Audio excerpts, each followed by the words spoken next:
शहापूर तालुक्यातल्या कसारा घाटाचं सौंदर्य खुललंय। संततधार पावसामुळे घाटाचं सौंदर्य अधिकच खुलून दिसतंय। डोंगर माथ्यावरून वाहणारे धबधबे तर दुसरीकडे उंट दरीतून अधूनमधून घसरणारे दाट धुके।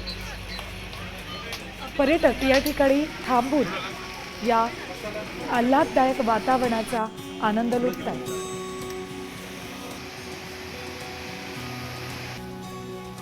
आपण आहोत कसारा घाटातील उंट दरी या ठिकाणी। आपण जर या ठिकाणी बघितलं तर मोठ्या प्रमाणात जे पर्यटक आहे या पर्यटक देखील आपल्याला दिसतात आहेत आणि बाजूलाच उंट दरी आहे। या उंट दरीतून पूर्ण धुका जो आहे हा धुका पूर्ण हा मुंबई नाशिक महामार्गावरती देखील येतोय आणि याच्यात हा जो निसर्ग आहे निसर्गरम्य वातावरण बघण्यासाठी जे आहेत पर्यटक या ठिकाणी आवर्जून येत असतात आणि आता असाच आपले पर्यटक आपल्या जोडीला आहेत त्यांच्याकडे देखील जाणून घेणार आहोत। काय सांगाल ताई की तुम्ही या ठिकाणी आलेत, कसं वाटलं तुम्हाला? खूपच सुंदर वाटतंय।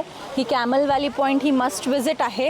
इतकं nature friendly, foggy weather, valley आणि असं उत्तम जुळून आलंय, त्यामुळे प्रत्येकाने इथे एकदा यायला पाहिजे या पॉइंटला विजिट करायला। आम्ही खरंच खूप एन्जॉय करत आहे। इतकं रोमॅन्टिक प्लेस आहे, तुम्हाला काय सांगू। कॅमल व्हॅली म्हणजे काय म्हणावं, माझ्याकडे शब्द नाही आहे बोलायला।